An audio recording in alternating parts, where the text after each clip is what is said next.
welcome to the David Goodman Reality and Truth Show.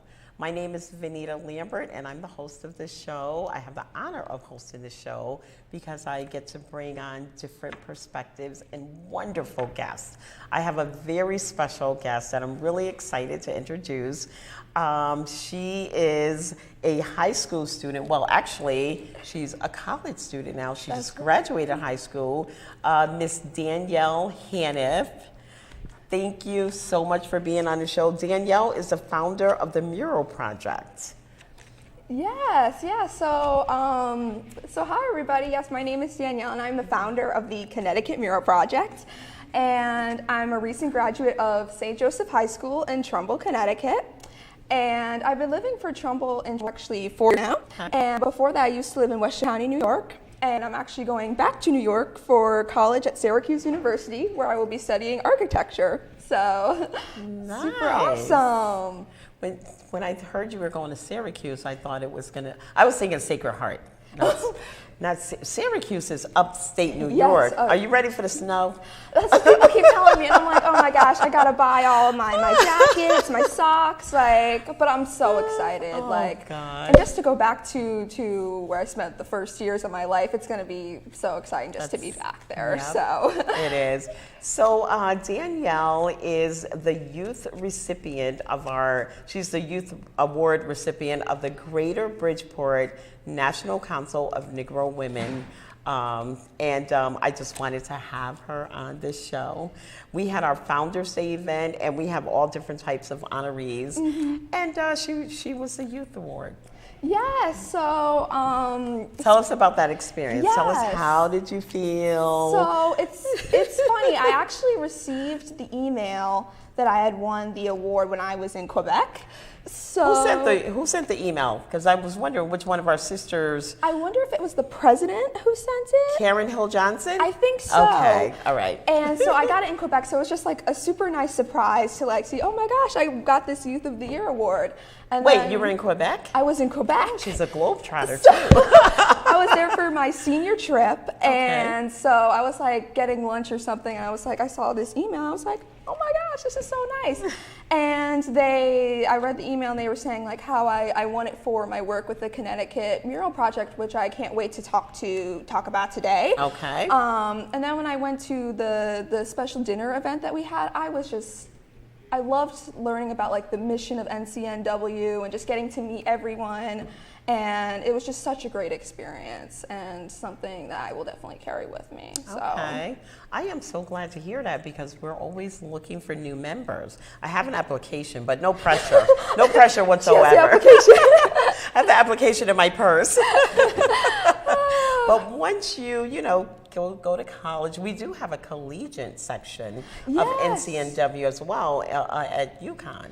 Okay. So, we start with the youth, and, there's a lot of members who's carrying on their parents' and grandparents' legacy, which I think is great. I'm kind of a newbie, and I say newbie, I've been with them, I think, 4 or 5 years, but I say that because I'm not carrying on the legacy of anybody, but these a lot of the members, their grandparents, their parents were members of the National Council of Negro Women, which we advocate for young African American girls. Right. And it is such an honor to be a part of that organization. Absolutely. Yeah. But I don't want to talk about that. I want you to talk about your mural project because I think that having you on the show will inspire so many other young Black and brown girls to follow their dreams, to pursue their dreams. So please tell us about. She is a founder. That means CEO, president, owner. She called all the shots. Everybody of the Connecticut Mural Project. So please tell us a little bit about that. Yeah. So I guess to really talk about the project, I have to start from the beginning. Please. So that goes back to the days when I first discovered I wanted to be an artist. So I've always considered myself to be a person of purpose and passion, going after what you love, chasing your dreams. And for me, I found that my dreams were fixed in the visual arts. I I would tell everybody, like literally when I was in kindergarten, I want to be an artist when I grow up. I'm going to chase my dreams and I'm going to like be an artist as a career one day. Really? So you don't have anybody that you're following in their footsteps? Was your dad an artist, or who inspired you? Well, I do have some members of the family who are artists and who work in art-related fields, but with my murals and stuff, my artistic path is a little bit different. So, and especially going into architecture, I'm the first in my family to go into architecture. Okay, congratulations. So, thank you. And so, as I grew up, I fell more and more in love with the arts. I was teaching myself all these different mediums, all these different styles, but it was more than just like it being a hobby. It became a real passion and purpose. And so, as I grew up, I did it as a hobby, but then when I got to high school, things got very different for me with the arts.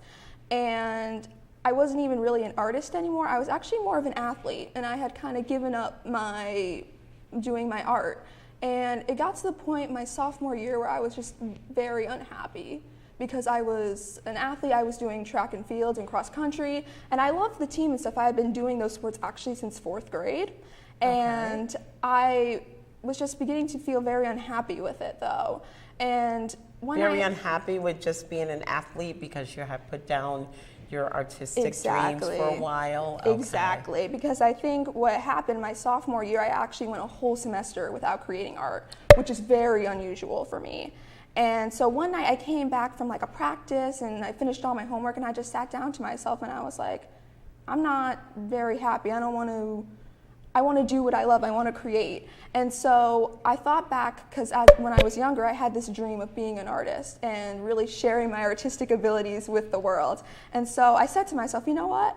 I'm not going to, as much as I love being an athlete, I'm not going to put my dreams to the side anymore. And right now I'm actually going to chase after my dreams just as I envisioned when I was younger. Good for you. And so that following summer is actually when I started the Connecticut Mural Project. Okay. So it was a lot of brainstorming. I was just like, what am I going to do? That's like, because I knew I wanted to like be this artist and chase after my dreams in a certain way, but I didn't know how. So I looked up some ideas online and like some art community activities, and I saw this idea with, it was like a classroom idea with the school, and basically the students would paint these paper feathers, and an art teacher would basically combine them into this huge mural that formed like a bird with outstretched wings. And I'm like, okay, I think I might want to do this like on a town community level. So I reached out to the Trumbull Nature and Art Center. And I said like, hey, I would love to do like this classroom idea where maybe people in the Trumbull community can paint these paper feathers and I can make a mural out of it. And they were like, okay, yeah, let's do this. Wow. And so that was how my first mural started. And basically how it worked was I went to the events of the Trumbull Nature and Art Center, and I had like this painting table set up. And kids could like come paint these paper feathers, and I would be collecting them to form the mural. Oh. And we had so much participation our first year. We were able to create 2 murals. 2 murals, yes. Wow. And we had like over 200 feathers, I think, just from the first year of doing this. And one of the murals was displayed at the Trumbull Nature Art Center and at the Trumbull Library. And so at that point where I was just like creating all these banners and like really getting to interact with these kids through something that I really loved, I think as an artist, it was very fulfilling and rewarding because for the first time I was really doing what I loved and I shared it with others on a community level. And so at that point, I could have just been fine like stopping there, but we took the project a step higher next year. Okay. And yes, so it's definitely a phase by phase the way this project grew. I have to see this. I wish I had seen it. Do you have pictures of it? I wish I brought like a paper picture. Okay, well that's okay. We'll get to that. I'll get to see it. But anyway, the second one was? Yeah, the second project was actually a banner. So it was like this huge 10-foot by 4-foot banner. It was pretty big. And the whole idea of that project was I was going to work with elementary school students. Oh, that's got to be fun. Yes. Oh, wow. So basically what they did was I worked with 2nd graders and they painted paper butterflies that I was going to put in this mural. And So that one was really great. I actually had, in addition to partnering with the Trumbull Nature and Arts Center on that project, State Senator Marilyn Moore actually sponsored my project as well. Ooh, that's exciting. Look at you. Yes. Remember the name, Danielle Hanif. So it was so amazing that I had like the support That of kind of support, of a state senator and somebody who really believed in what I was doing. And so I finished this huge banner. We worked with 6 elementary schools within the Connecticut State Senatorial 2nd District, 22nd District. That's Marilyn Moore's district. And I worked with these elementary schools. We created this huge banner, and it went to so many different locations because it was a traveling banner. Okay. So it went to, That's so exciting. Yes. Oh my God. It went to these, some libraries in Fairfield County, and then it actually went to the state capitol building in Hartford for a week. And that was probably the best. Was it on YouTube? I mean, where can we see this? If someone wanted to check out your banners and the traveling one, or was it on YouTube? What can we do to look that up? Because I'm definitely going to look it up. Yeah, so actually, if you go to Senator Marilyn Moore's website, she has a video of me and her talking about the project at the Capitol building before we went in and talked about it in the state session. Okay. So it could be viewed there. I also have a website, which is viewed on the screen. So is it there as well? Yes, the actual banner itself. I'm going to go to yours. Thank you. Tune into her website. So it was so great seeing the banner go to all these different places. And, you know, for me as an artist, obviously it's such a huge reward, but it's really all about the kids and the people that I get to really share the visual arts with. Yeah. And so it was such a reward to really know that I was doing something through something that was so special Something that's personal bigger to me. than you are, because it involves other people and you're inspiring young people. Yes. I know exactly what you mean, because I absolutely love my job, and I'm passionate about it, and I just get like a charge when I'm able to help someone. And so it's just like your mural. It's bigger than you are. You're helping people, you're inspiring people, and you're doing what you love. And hopefully in the very near future, you'll be getting paid for it. How about that? Yeah, and it's so funny that you mentioned that, because the Connecticut Mural Project actually had such a impact on the career I wanted to go into, which is architecture. Yeah. And doing this mural and really building something from nothing and creating this mural that really is representative of the community is something that's so similar in architecture, where you're building these buildings and these spaces that is for a specific community. So when I saw that similarity, I was like, I actually have a chance to kind of continue aspects of this project, even though I'll be in New York next year. So it's kind of like it's still with me, even Did they offer you a scholarship? They did offer me a scholarship. Okay, now we get down to the nitty gritty. So how inspiring is it to do something you love, inspire people, you're passionate about it, and to get a scholarship, and to in the future get paid for it? Yeah, That's incredible. It's amazing, and it's completely, honestly, if I could have told my like kindergarten self, like, this is what's gonna happen, these are the things you're gonna get, like, younger me wouldn't have believed it. So it's what that tells me is follow your dreams. Yes. Follow what you're passionate about. Yes. If you're working too hard, then maybe you're not really passionate about what you're doing. Exactly. Just like you were in sports, being a student athlete is demanding. There's no time to do art. If you're, running, what did you do? Track, soccer, or whatever. Yeah. You're exhausted, and then you still have to do your schoolwork. So there was no time for art. Good thing you got back to it. Look at all of what you would have missed out on. I know, and That's incredible. And it was such a hard choice to make, because I had done sports for so long, and I loved the team, but I was just like, I can't give up what I love. That's just right. for this. I'm going to give you a quote from Michelle Obama. You can have it all, but not at the same time. Yes. How about yes. that? That is so good. That puts a lot of things into perspective because you can't do everything at once. Exactly, and that's why it came down to the fact I have to do the number one thing, which is what I love. So, wow. So yeah, and it's just so great. The banner is actually at Edith Wheeler Memorial Library. Currently, that is its last location, so it's like now everything's kind of coming to an end, especially now that I have to go back to New York. For college. But tell us about the scholarship. I want to hear about the money. So Syracuse did offer me a scholarship. I am an Archbold Day Scholar, and basically it's a specialized scholarship that they give out to students who are really excelling in a specific area. In my case, it was most likely the visual arts. And basically what it says on their website is, just so I'm going word for word, is it's actually... We have a disclaimer, you're safe. So, yeah, what it says is they give it to students who have the potential to change the world. So I actually really loved that. They saw that in me. And I'm getting goosebumps. You're blessed with this amazing raw talent. Thank you. And that is so wonderful. Thank you. I'm so glad that I just get to share it with other people. That's what makes me happy.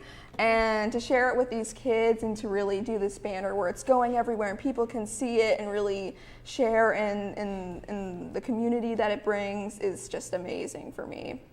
But yeah, the scholarship money, they gave me $25K a year, which is great. That you don't have to work for, you don't have to pay back. Yes. So I was just like, Syracuse, oh my goodness, I'm all in. So absolutely. Yeah. That is great. I mean, there's so many people out there struggling with student loans, so it's a blessing. Yes. It's a blessing, even though you might be snowed in a couple of days. Yes, I know. People Syracuse, there's a lot of snow up there, and you know what they do when you're doing the college tours, the weather's beautiful. I know. Then, December, January, February. It's like that. So you know what? You're just going to have to be creative and create something with the snow. Yeah, or that's a great idea. Whatever. I gotta add that to Make the best of everything that you have. Yes. I learned to, coming from the east side of Bridgeport, very humble area, I learned to just appreciate what I have and work with what I have. That doesn't mean settle with what I have. Always strive for more. Oh, yes. But, always appreciate what you have and work with what you have. Mm-hmm. Absolutely. So if you're snowed in, you're going to have to be creative with the snow. I know, that's such a good idea. I think I want to add that to my art journal, making something out of snow. I didn't even think of that. Unless you have a really mild winter. Yeah, I hope not, because now I have all these ideas, but... the wheels are already turning. They're already turning. You're so talented. Oh, thank you. Talented. Thank That's you. Wonderful. So, what else do you want to tell us about yourself? Well, I think there is one part of the Connecticut Mural Project I did want to talk about, in addition to the passion and the actual making of the murals itself, is the phases of the project. Like, I like to tell people, it sounds simple on the outside to really make a mural and just paint in, glue on a few things that the kids made, but it's actually a huge process that I wanted to share and talk about. Like the hard work part of it? Okay, yeah, we need to hear about that. So basically, every mural that we have done has started with, of course, this brainstorming phase, and that's thinking of the theme, what community we're going to target, and just kind of seeing how everything's going to be paid for, because I partner with Trumbull Nature and Art Center, who has very fortunately for me paid for my project. So just figuring all that stuff out, that takes a very long time. Because most of the time it's just it's starting from nothing. And I'm brainstorming with the TNAC director. She's been working with me throughout this entire project ever since it started. And we're just going back and forth, shooting ideas. And so that takes a good couple of months. And then after that, it's actually going out into the community and getting the supplies, delivering the supplies to the community, and making the butterflies in one case or making the feathers in another case. And so just traveling, it's a lot of traveling, and I can't drive yet. So my mom is chauffeuring me everywhere, and I feel so bad. But she believes in my mission as much as I do. And so once we get all the feathers, the butterflies, whatever we need for the project, I actually start to make the mural. And so that's a lot of work because I actually do it 100% by myself. Oh, wow. Yeah, that's a lot of work to be doing alone. Yeah, and it's just like, imagine like 10-foot, 4-foot canvas, and it's just like on top of having 6-7 hours of homework every day. It's got to be a lot, especially this year with like my college application. So that's what happens next. I paint the whole thing, glue everything on, but then it's not even over at that point because we have to deliver the banner to all the locations. Right. Which, again, cannot drive. Thanks, Mom. And so especially to places like, all the way up to Hartford is like an hour drive, setting the thing up and carrying the thing. How do you carry it? Do you have to roll it up? Or that's huge. 10 feet is like 1/10 of a football field. Yeah. Right? It's pretty big. It's like 2 meters. It's 100 yards, yeah. So what we actually do is we put it in a Christmas tree bag, and that's how we carry it around because it's kind of like the size of like a smaller Christmas tree. Okay. And then it usually 10-foot tree. Yeah, and it usually fits in the car that way, but we're carrying like poles on top of that to actually hang the banner because it's not a type of banner where you can kind of just like hammer into the wall, Right. It needs its own like frame and stand. And so we have to carry all of that, all the extra, screws and, things that we got to twist in. So it's 10 feet by, how wide is it? By 4 feet. 10, oof. That's almost like this. That's as tall as I am almost, maybe a foot shorter than me because I'm thinking, in my business, I have a pull-out poster. It's in this like little case, and it has a pole in it, and I just pull it up and put the pole in the back, and it goes up like 6 feet or something like that. So I was wondering, we're gonna have to. You could probably talk to people that make those posters to make it easier for you because you can have it 4 feet wide. You still have to carry it, and then just have it, like retract back into that roll. Wouldn't that be great? That would and be easier nice. To carry. Yes. Well, so we're counting on you to figure all that out. I mean, after all, you do have a 102-point GPA. Okay. You're a smart girl, so that's way higher than mine. I'm sure you'll figure something out, but just to give you a few ideas, that's because I have to carry a lot of product. I carry my table, my chair, my tent, and I bring my husband to carry it all because I'm getting older now. So, but I have these posters. They're like I said, they're 6-7 feet, and they're retractable. Okay. And it's about, I think it's maybe 2 feet wide. Okay. So and just like double that. Yeah, it retracts. And you have this little pole and like a little hook on the back, and you just, it stands up. It's easy to, I'll show you. It's in my car when we leave. I'm just curious. Yeah, I have it in my car. I carry it everywhere I go. Yeah, because the way that our banner stand worked, it was like one of those retracting things where you like extend it. Not like the poster thing I think you're describing. Be a little bit easier to carry when you said you had to carry the poles and then you have to set it all, frame it all out with the borders and all that stuff. Yeah. Okay. So, you made it work anyway, but along the way, you could just make things a little bit easier. Yes, absolutely. But yeah, basically after the traveling of the banner, everything's kind of over, and then on to the next project. On to the next one. That's awesome. So you gotta have it's like going into business. For me, I can always talk business. I don't know about that. The only thing I can draw is a flower, and that is it. I'll show you when we're all done. It's like a round circle, and then I go like this, and I'll show you that's it. And wait a minute, I can draw a box too. Oh, okay, yes. 3-dimensional. Oh my God, yeah, that's it. So we have about 3 minutes left, and I want you to. Already? I know, it's a lot of fun, isn't it? That went by so fast. Whenever you're talking about something you're passionate about, time flies. So please take these last 3 minutes tell our audience whatever you want them to know. Please, I want everybody who is watching this to forward this information to your kids, your grandkids. It's on YouTube, and they have a phone in their hand almost all the time. You have the website address there, and tune into this woman and follow her and support her and check out her work. That's what I would like to say. Well, now, thank you. Yes. You're welcome. Ooh, to end off, let me see. Well, I think for me, I started this project because I was so passionate about the visual arts. And if there's one thing I want to let everybody know is if you have a passion or a purpose that you're undeniably called to, I 100% encourage you to pursue it, not just because it can help you, but it can also help other people. And I think in this day and age, that's the kind of stuff that can really make a difference in the world. And so that's what I think I'm going to end off with today. That was wonderful. You know what? Because, we all need help, and we all have to inspire people. And it's just a wonderful thing to do. That's where, when children watch TV, that's where they get their ideas. I just had I didn't have her, but I have a granddaughter. She's 2 years old, and I have my telephone, my glass case that opens and snaps like a cell phone. So she'll be 2 in a couple weeks. Oh, congratulations. She actually took it out, and she used it, her imagination was crazy. She used it as a cell phone, and it was hilarious. She picked it up, she could barely talk. She was like, hello, hello. And what she was saying was like, I thought she was saying, I'm stressed out.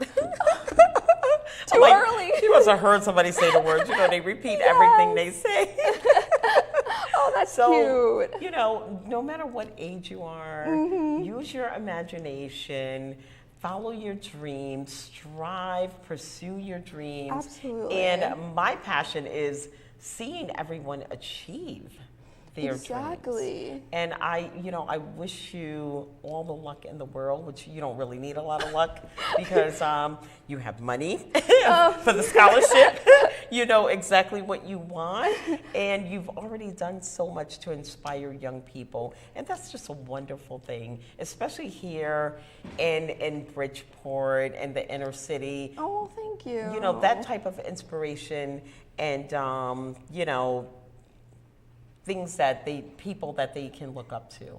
That type of inspiration means the world. A lot of people coming from projects and things like that. I am a project girl. You really don't get to see a lot. You don't get out much. And if you can watch TV and see you become this great big artist, that's inspiring. So listen, that's the end of our show. I want to thank you so much for coming on. This has been a real treat for me. You're welcome back anytime. This is the David Goodman Reality and Truth Show, and we're on your side. We went.